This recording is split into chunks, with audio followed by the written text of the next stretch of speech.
Bonjour, monsieur le curé. Bonjour, bonjour Emmanuel. Veuillez vous présenter. Merci pour l'occasion. Je m'appelle Nicolas, Père Nicolas. Je suis curé ici à Panzi, à la périphérie de Bukavu. Ça fait 6 ans que je suis curé à Panzi avec cette responsabilité de guider et former une communauté chrétienne ici à la périphérie de Bukavu.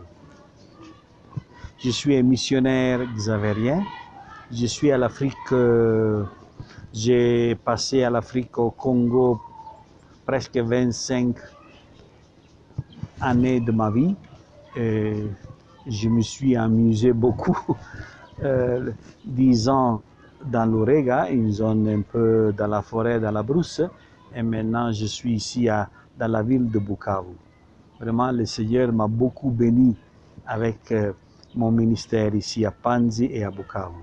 C'était, comme on dit, ma vocation. Depuis mon enfance, moi je viens d'Italie, nous étions 5 enfants dans ma famille. Moi j'ai voulu toujours devenir missionnaire à l'Afrique, aider les enfants, les gens pauvres, aider à vivre ensemble. Et je dois dire que c'était une bénédiction pour moi comme prêtre et comme aussi compagnon de vie. Alors ici à Bukavu, la vie est très précaire. Nous sommes en train de sortir d'une guerre qui a duré presque 20 ans. Les gens souffrent beaucoup, il n'y a pas d'emploi, les structures sociales ne sont pas là, l'eau, l'électricité, les routes, les écoles. Alors nous sommes là pour donner un coup de main à tout le monde qui veut collaborer avec nous. Et nous, comme prêtres, comme curé d'une paroisse, nous avons, oui, beaucoup d'influence, oui, sur la communauté. Étant donné que vous entamez directement la spiritualité et le développement ici à Panzi, pouvez-vous nous dire brièvement, parce que nous sommes ici à Panzi, combien de chrétiens que vous avez dans la paroisse de Panzi actuellement? Panzi était avant un secteur de la paroisse de Tchai. Ça fait depuis 2014 que nous sommes là comme paroisse, je crois. Je crois que nous avons 25 000 fidèles ici dans le quartier de Panzi. Je sais que l'église, le dimanche, est toujours remplie de gens. À 6 heures du matin, c'est une joie.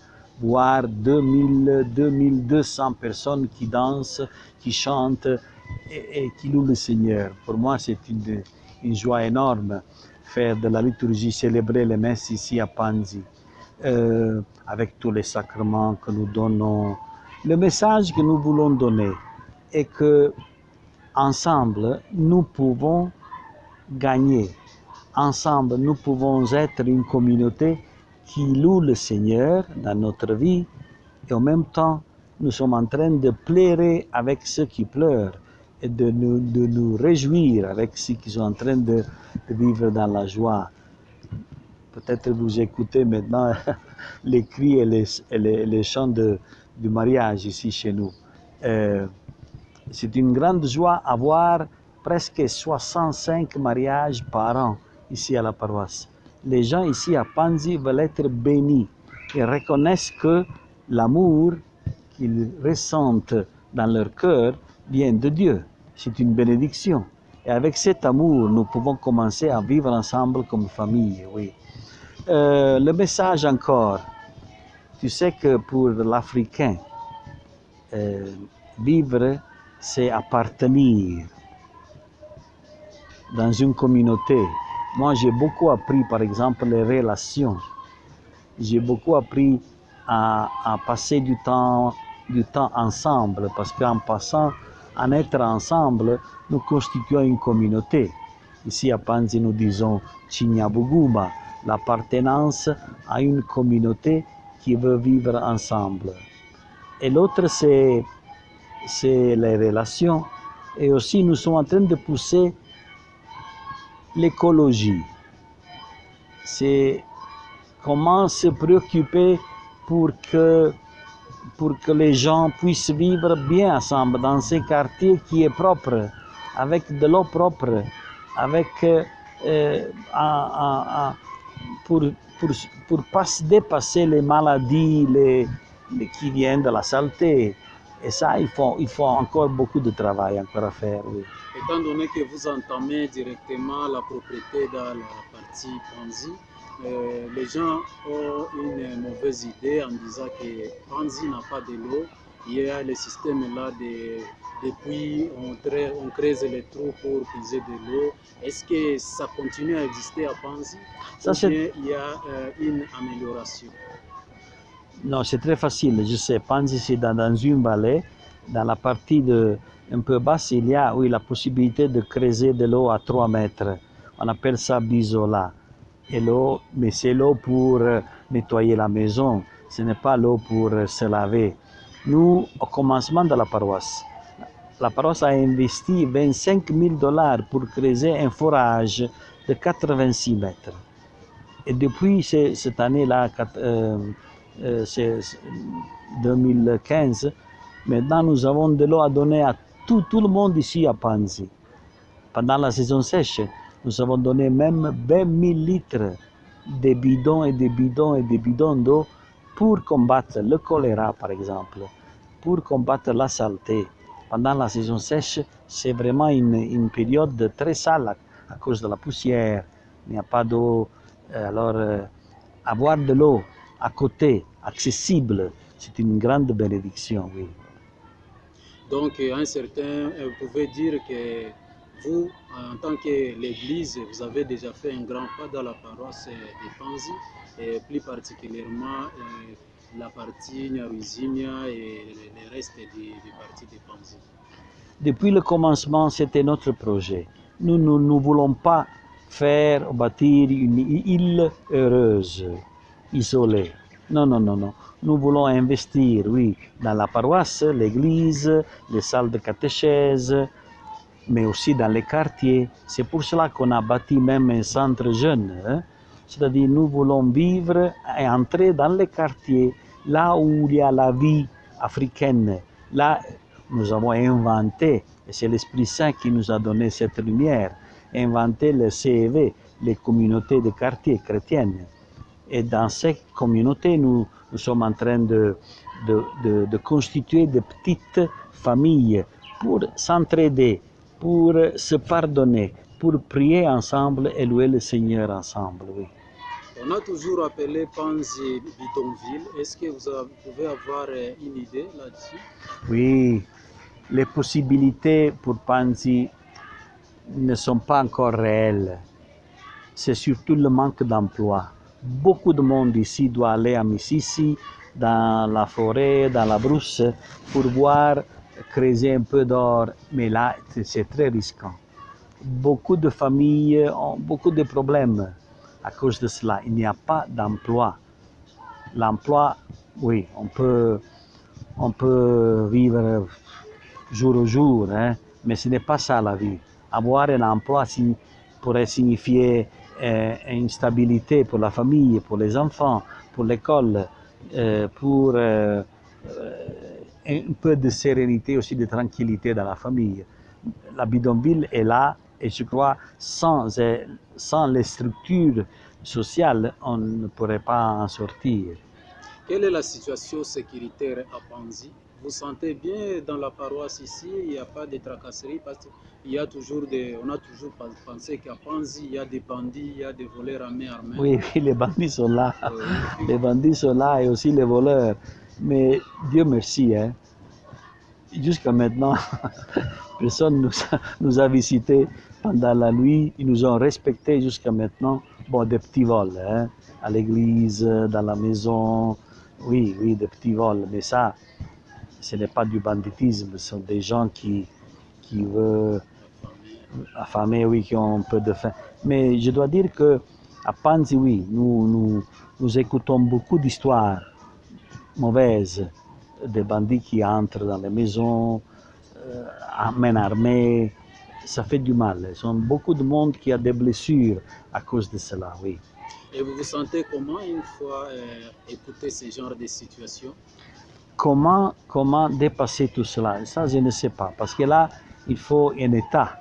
Il faut, nous disons, leadership social, et nous ne l'avons pas. C'est aussi le manque de leadership ici à Panzi. Quelqu'un qui pourrait nous conduire, qui pourrait nous organiser. Nous sommes en train de pousser, de faire ici à Panzi même une commune à nous, à cette périphérie-là de Bukavu. Peut-être ça pourrait donner à nous un peu plus de pouvoir pour décider et être maître de notre destin, de notre quartier ici. Étant donné que nous parlons de la sécurité, et vous avez écouté il n'y a pas plus longtemps qu'il y a eu des éboulements, des inondations dans la province du Sud Kivu, et plus particulièrement dans la ville de Bukavu, là où Panzi est situé aussi. Est-ce qu'il y en a eu à Panzi? Oui, du côté de la Ruzizi, quartier Ruzizi, où il y a la rivière Ruzizi, et du côté de Mulungulungu. Mais là aussi, il faut des programmes. Comment convaincre les gens à bâtir un mur de soutènement avant de bâtir la maison. Mais je répète, la pauvreté est tellement évidente. Il n'y a pas d'emploi, il n'y a pas d'usine. Notre petite activité de chaque jour, vous le savez, c'est le petit commerce. Nous achetons à Kadutu, au marché central, pour vendre au détail ici à Panzi. Et ça nous donne peut-être $1, $2 de profit que la maman va employer pour nourrir sa famille. Nous manquons de production. Nous manquons de... Moi, je pensais que la route nationale numéro 5 elle aurait nous donné de l'emploi. Mais les Chinois nous ont donné combien? 40, 50 places de maçonnerie, d'emploi, c'est tout. Et alors nous attendons ou bien aller à l'intérieur du Congo, l'intérieur comme Misisi, comme Shabunda, comme Orega, mais alors on va séparer le mari de la femme, ou bien chercher ici en ville. Les services qui nous sont accessibles sont l'enseignement, les hôpitaux, le secrétariat et le marché. Il n'y a pas d'autre. Nous, comme communauté chrétienne, comme paroisse, nous sommes déjà engagés dans le développement. Ici à Panzi, on a bâti plusieurs écoles, par exemple. L'école EP, complexe scolaire Père Antonino Manzotti. Et quand on a terminé de bâtir, il pourrait abriter même 1100 étudiants avec 3 sections. Section Beaux-Arts, section Bâtiments et Construction et section Électronique. L'école EP Mulungulungu Saint-Sébastien, c'est aussi développement. Le petit développement que nous avons fait, c'est dans les communautés de quartier.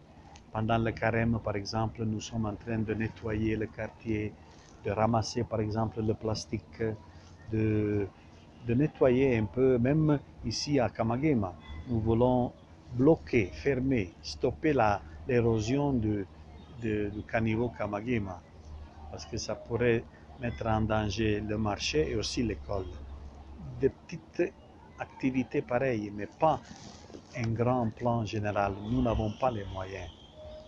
Est-ce que vous collaborez avec le gouvernement pour exposer ce genre de problèmes?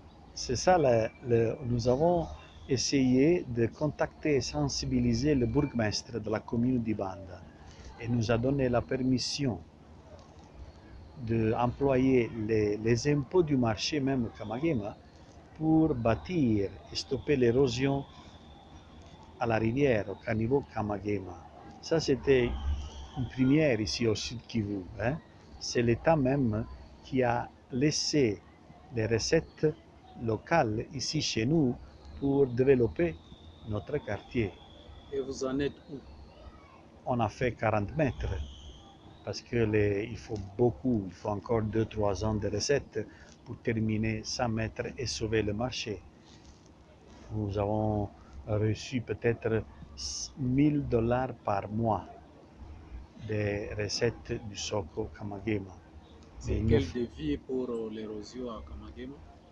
Il faut encore plus, peut-être $100 000, parce que là, on a fait le pavement et aussi 1,5 mètre de mur, mais il faut encore 2-3 mètres pour sauver l'école et le marché. Il faut encore beaucoup de travail à faire, oui, nous avons. Mais c'est une bonne initiative. Et moi, cette coopération entre la commune et nous la paroisse, avec, oui, le comité du marché, oui. Pouvez-vous avoir un message pour le gouvernement envers ces gestes-là qu'il a fait avec la communauté ici à Panzi? Non, je crois que les besoins sont tellement évidents. Pendant la saison des pluies, c'est très dangereux hein, quand il y a les inondations. Les caniveaux sont à arranger. Un service de nettoyage, il faut le faire. Le marché même l'illumination publique pendant la nuit. Moi, je suis convaincu que le Congo est très riche de tout. Nous pensons toujours au sous-sol, hein, minéré, mais nous, comme personnes humaines, l'humanité, c'est notre grande richesse. Nous sommes ensemble et nous sommes ensemble comme frères et sœurs. Et ensemble, nous pouvons maintenant vivre comme une grande famille et nous réjouir de ce que le Seigneur nous a donné. La première richesse pour moi, ce que j'ai appris, c'est l'humanité des gens. Je me sens accueilli, je me sens à l'aise. Les enfants par exemple, la jeunesse, qui ont des rêves, c'est ça notre richesse. Et ça, il faut l'exploiter. Et je demande aux leaders de nous aider à être plus humains, avec une structure sociale qui nous aide à protéger nos familles. Aller jusqu'à Mississi, aller jusqu'à Chabunda, non. C'est vivre ensemble comme famille. Le papa est là, la maman est là, sont là pour manger ensemble, pour vivre ensemble. Et ça, c'est l'éducation que nous demandons aux parents. Qu'est-ce que vous avez comme perspective d'avenir dans la partie Panzi où vous résidez maintenant? Bon, nous sommes à un bon point. Avec le centre jeune, ça fait 3 ans maintenant que le père Roberto est en train d'organiser la jeunesse à Panzi.